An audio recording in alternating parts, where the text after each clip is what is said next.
A self-described whistleblower is vowing to fight a court order which could force the sale of her Auckland home to cover more than 10 years of unpaid rates. Penny Bright owes more than $30,000 in rates but is refusing to pay up because she says Auckland Council lacks transparency.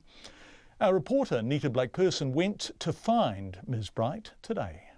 When we visited Penny Bright at her Kingsland home this morning, her rubbish and recycling bins were out on the curb, ready for collection. The council waste collection service is one of several that Ms Bright has been accessing for the past 10 years, but refuses to pay for. Yes, I do go to the library. I would prefer not to go down this line of argument. I would like to see a little bit more effort focused on why is the council not complying with the rule of law. Ms Bright says she's taken every possible step to try to get action over what she says is a lack of council transparency. For the last 10 years, the books have not been open regarding full and accurate records of contracts with private sector consultants and contractors, and that is in breach of the New Zealand Public Records Act 2005 section 17, which has been the law for over 12 years. In January 2016, the District Court ordered Ms Bright pay Auckland Council more than $34,000 in outstanding rates and penalties.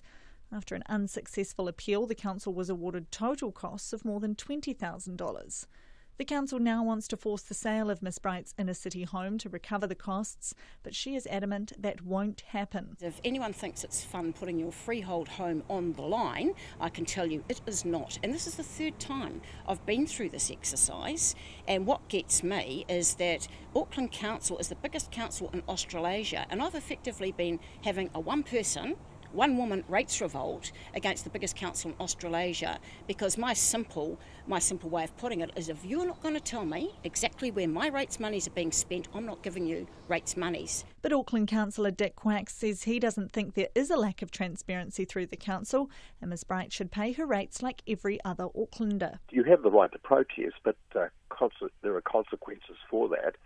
And clearly the consequences of her not paying her rates is the fact that she's looking at the possibility of losing her house, and that's very sad. Ms Bright says she bought her home for $145,000 in 1990, and it's now worth $1,040,000.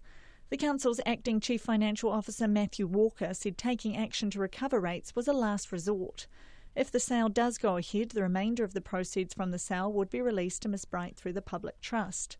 Ms Bright says she is willing to meet with Auckland Council to reach an agreement, but her stance toward it opening its books won't change. Mō te hōtaka o te ahiahi nei, ko Nita Blake-Person aho.